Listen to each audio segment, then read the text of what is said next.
बिस्मिल्लाहिर्रहमानिर्रहीम। शब बारात के मुताल्लिक़ लोग मुख्तलिफ़ उलमा का बयान सुनते हैं, तो कुछ तो ये बयान कर देते हैं कि इस रात की कोई फ़जीलत साबित नहीं है, और कुछ बहुत ही ज़्यादा फ़जीलत बयान कर देते हैं।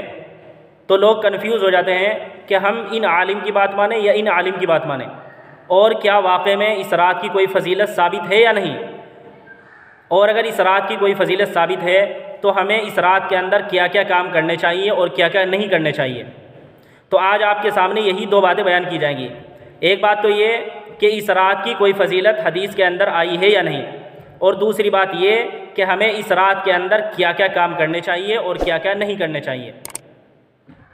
तो सबसे पहले तो ये समझना चाहिए कि जो हजरात ये कहते हैं कि इस रात की कोई फ़जीलत साबित नहीं है, उनका कहना गलत है, क्योंकि 10 सहाबाए किराम से हदीस मरवी हैं जिनके अंदर नबी करीम सल्लल्लाहु अलैहि वसल्लम ने इस रात की फ़जीलत बयान फरमाई है। तो जिस रात की फ़जीलत में 10 सहाबाए किराम से हदीस मरवी हो, उस रात की फ़जीलत को बेबुनियाद कहना और ये कहना कि इस रात की कोई फ़जीलत साबित नहीं है, ये गलत है। इसी तरह बहुत से लोग इस रात की बहुत ज़्यादा फ़जीलत बयान कर देते हैं। जैसे मिसाल के तौर पर ये कहते हैं कि कुरान इसी रात के अंदर नाजिल हुआ है, तो ये बात भी गलत है, क्योंकि कुरान शब बारात के अंदर नहीं बल्कि शब कदर के अंदर नाजिल हुआ है। क्योंकि अल्लाह तबारक व तआला ने कुरान करीम के अंदर साफ साफ फरमाया, इन्ना अंज़लनाहु फ़ी लैलतिल क़द्र, कि हमने कुरान को शब कदर में उतारा है। तो कुरान शब कदर में नाजिल हुआ है, शब बारात में नाजिल नहीं हुआ। तो जो लोग ये फ़जीलत बयान करते हैं कि कुरान शब बारात में नाजिल हुआ है, उनका ये बयान करना भी गलत है। दूसरी बात ये समझनी चाहिए कि शब बारात को शब बारात क्यों कहते हैं। तो देखो, शब के माना है रात और बारात के माना है छुटकारा, नजात। तो चूँकि इस रात के अंदर अल्लाह तबारक व तआला बहुत से गुनाहगारों की मग़फ़िरत फरमाता है, बहुत से लोगों को जहन्नम से छुटकारा नसीब होता है, इसलिए इस रात को शब बारात कहा जाता है।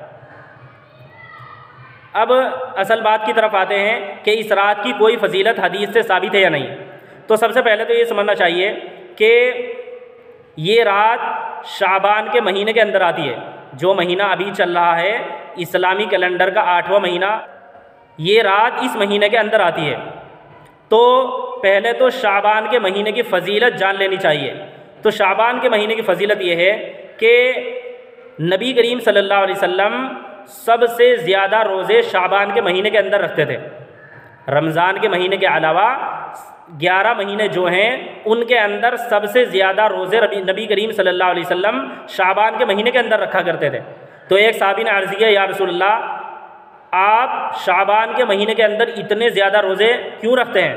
तो नबी करीम सल्लल्लाहु अलैहि वसल्लम ने फरमाया कि इस रात के अंदर लोगों के आमाल अल्लाह की बारगाह में पेश होते हैं।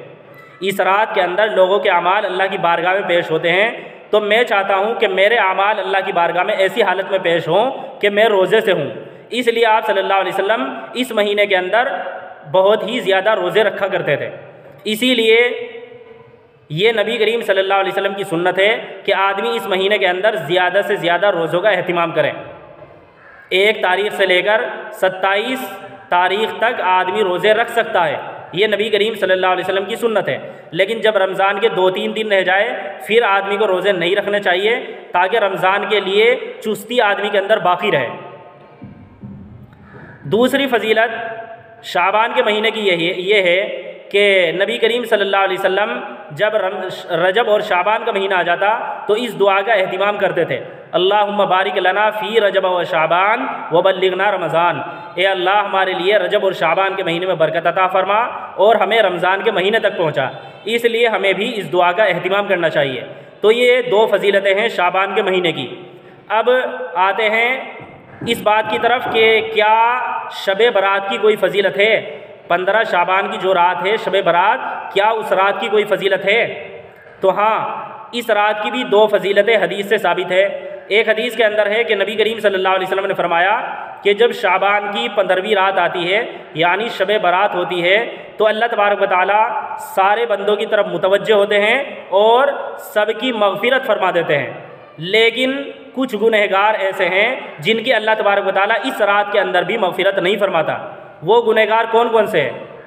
नंबर 1, अल्लाह ताला के साथ किसी को शरीक करने वाला, नंबर 2 कीना रखने वाला, नंबर 3 कत्ल करने वाला, नंबर 4 पायजामा टखनों से नीचे लटकाने वाला, नंबर 5 शराब पीने वाला, नंबर 6 माँ बाप का नाफरमान।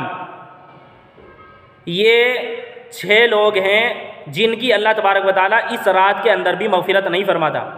लेकिन ये जानना चाहिए कि सिर्फ़ यही 6 लोग नहीं हैं जिनके अल्लाह तबारक व तआला मग़फ़िरत नहीं फरमाता, बल्कि और हदीसों के अंदर और भी कुछ लोगों को बयान किया गया है जिनकी अल्लाह तबारक व तआला इस रात के अंदर मग़फ़िरत नहीं फरमाता। सारी हदीसों को मिलाने के बाद ये पता चलता है कि अल्लाह तबारक व तआला इस रात की बरकत से छोटे छोटे जो गुनाह होते हैं उनको तो अल्लाह तबारक व तआला मुआफ़ फरमा देता है, लेकिन जो बड़े बड़े गुनाह हैं उनको अल्लाह तबारक व तआला इस रात के अंदर भी माफ़ नहीं फरमाता। चुनांचे जो गुनाह आपके सामने बयान किए गए हैं ये सारे बड़े बड़े गुनाह हैं, जैसे अल्लाह ताला के साथ शिर्क करना, कीना रखना, मुसलमान भाई को या किसी को भी नाहक कत्ल करना, ज़िना करना, शराब पीना, माँ बाप की नाफरमानी करना, ये सारे बड़े बड़े गुनाह हैं। तो अल्लाह तबारक व तआला इस रात की बरकत से छोटे छोटे गुनाहों को मुआफ़ फरमा देता है, लेकिन जो बड़े बड़े गुनाह हैं वो अल्लाह तबारक व तआला इस रात की बरकत से भी मुआफ़ नहीं फरमाता, बल्कि ये गुनाह तौबा से ही मुआफ़ होंगे। तो इसलिए अगर कोई इन गुनाहों में मुलव्विस है तो उसे तौबा करनी चाहिए ताकि अल्लाह तबारक व तआला उसको भी मुआफ़ फरमा दे। तो एक तो इस रात की ये फजीलत है कि अल्लाह तबारक व तआला इस रात की बरकत से बहुत से गुनहगारों की मग़फ़िरत फरमाता है। एक दूसरी फजीलत इस रात की ये है कि नबी करीम सल्लल्लाहु अलैहि वसल्लम ने फरमाया कि इस रात के अंदर बंदों के अमाल अल्लाह की बारगाह में पेश होते हैं। इस रात के अंदर बंदों के अमाल, नेक या बुरे काम जो भी बंदे करते हैं वो अल्लाह की बारगाह में पेश होते हैं। इसी तरह इस रात के अंदर अगले साल तक कौन कौन पैदा होंगे वो लिखा जाता है। इस रात के अंदर अगले साल तक कौन कौन मरेंगे वो लिखा जाता है। इसी तरह इस रात से लेकर अगले साल तक किसको कितनी रोज़ी मिलेगी ये लिखा जाता है। तो ये सारी चीज़ें इस रात के अंदर लिखी जाती हैं। तो ये 2 फजीलतें हैं इस रात की। एक तो अल्लाह तबारक व तआला इस रात की बरकत से बहुत से गुनाह माफ़ फरमाता है, दूसरी ये जो अभी आपके सामने बयान की गई। अब दूसरी बात कि इस रात के अंदर जो इबादतें की जाती हैं, इसी तरह अगले दिन का जो रोज़ा रखा जाता है, ये किसी हदीस से साबित है या नहीं। तो जानना चाहिए कि हदीस के अंदर आया है कि नबी करीम सल्लल्लाहु अलैहि वसल्लम ने फरमाया कि जब 15 शाबान की रात आ जाए तो उस रात के अंदर इबादत करो और अगले दिन का रोज़ा रखो। तो ये हदीस सनद के एतबार से ज़ईफ़ है, लेकिन समझने वाली बात यह है कि ज़ईफ़ हदीस पर अमल करना जायज़ है या नहीं। तो जानना चाहिए कि ज़ईफ़ हदीस पर अमल करना फ़ज़ाइल के बाब में मुस्तहब है। अगर कोई हदीस ज़ईफ़ है और उसमें किसी अमल की फ़जीलत बयान की गई है तो उस पर अमल करना मुस्तहब है। बहुत बड़े बड़े उलमा हैं, जैसे अल्लामा इब्न हुमाम, इमाम नववी रहमतुल्लाह अलैह, अल्लामा इब्न हजर मक्की, इमाम अब्दुल हई लखनवी, अल्लामा शमशुद्दीन सखावी, ये बड़े बड़े उलमा हैं जिन्होंने इस बात की सराहत की है कि ज़ईफ़ हदीस पर अमल करना मुस्तहब है। मुस्तहब का मतलब ये होता है कि अगर आदमी उस पर अमल करे तो सवाब मिलेगा और अमल ना करे तो कोई गुनाह नहीं होगा। तो लिहाजा इस हदीस से साबित हुआ कि इस रात के अंदर जितनी भी इबादत की जाती है वो सारी इबादतें करना जायज़ है, मुस्तहब है। इसी तरह अगले दिन का जो रोज़ा रखा जाता है वो भी मुस्तहब है। अब हमें इस रात के अंदर कौन कौन सी इबादत करनी चाहिए, तो जानना चाहिए कि इस रात के अंदर इबादत करने का कोई ख़ास तरीक़ा मुकर्रर नहीं है, बल्कि आदमी कुरान पढ़े, नमाज पढ़े, ज़िक्र व अज़कार करे, तस्बीहात पढ़े, दुआएं मांगे, यानी आदमी जौन सी भी इबादत करना चाहे कर सकता है। इसी तरह अगर आदमी नमाज़ पढ़ रहा है तो नफिल नमाज पढ़े, रात हो गई है तहज्जुद की नमाज़ पढ़े। इसी तरह सलातुत तस्बीह पढ़े।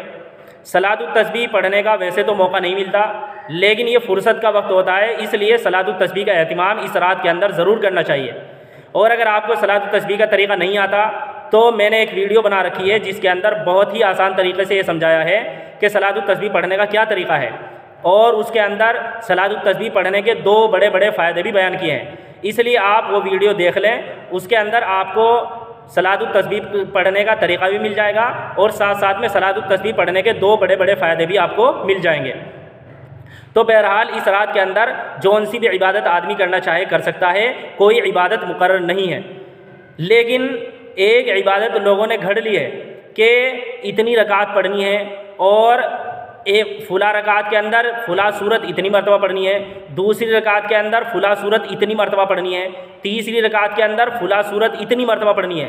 तो इस तरह की नमाज कुरान और हदीस से साबित नहीं है। अब बात आती है कि 15 शाबान को जो रोज़ा रखा जाता है, अगले दिन का जो रोज़ा रखा जाता है, उसको रखना कैसा है? तो अभी आपके सामने बयान कर दिया कि उसको रखना मुस्तहब है। मुस्तहब का मतलब है कि अगर कोई आदमी 15 शाबान का रोज़ा रखेगा तो सवाब मिलेगा और नहीं रखेगा तो कोई गुनाह नहीं होगा। लेकिन ये कहना कि 15 शाबान का रोज़ा नहीं रखना चाहिए, जायज़ नहीं है, ये कहना गलत है। ये तो वो काम हो गए जो हमें इस रात के अंदर करने चाहिए, यानी रात में इबादत करनी चाहिए, फिर अगले दिन का रोज़ा रखना चाहिए। अब कुछ काम वो भी हैं जो हमें इस रात के अंदर ख़ास तौर से नहीं करने चाहिए। सबसे पहली बात तो ये है कि कोई भी गुनाह का काम हमें इस रात के अंदर नहीं करना चाहिए। इसके अलावा बहुत सारी बिदातें हैं, बहुत सारी रस्में हैं जो हमें इस रात के अंदर नहीं करनी चाहिए। जैसे एक तो हलवा पकाने की रस्म है, तो जानना चाहिए कि ये कुरान और हदीस से साबित नहीं है इस रात के अंदर हलवा पकाना।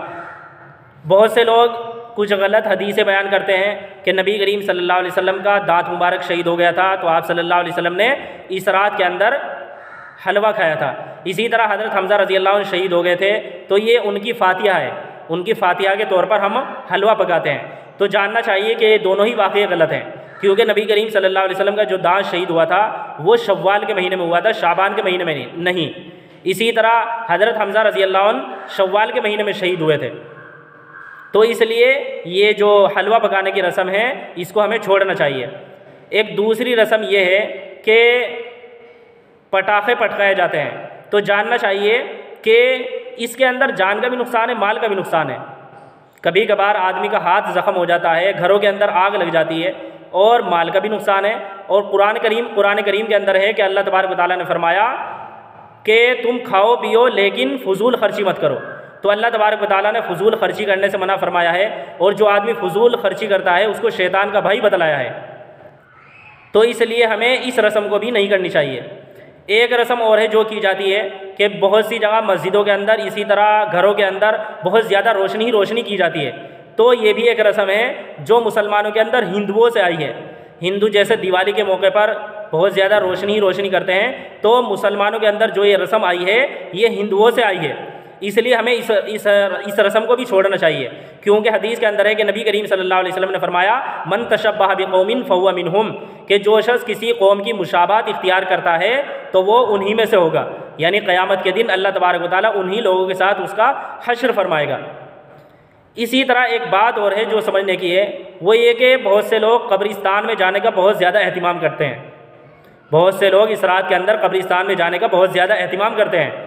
तो जानना चाहिए कि नबी करीम सल्लल्लाहु अलैहि वसल्लम से पूरी ज़िंदगी में इस रात के अंदर सिर्फ़ एक मरतबा कब्रिस्तान जाना साबित है।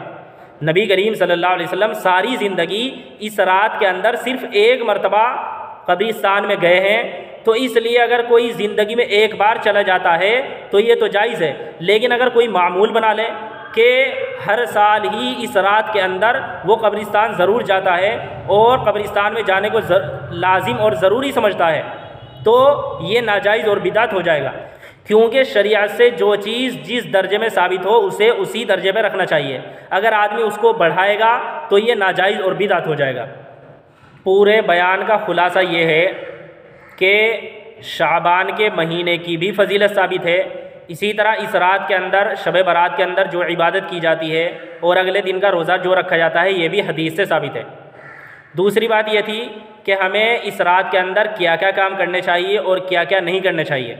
तो इसका खुलासा ये है कि हमें इस रात के अंदर नेक काम करने चाहिए और जितने भी बुरे काम हैं, गुनाह के काम हैं, वो हमें इस रात के अंदर नहीं करने चाहिए।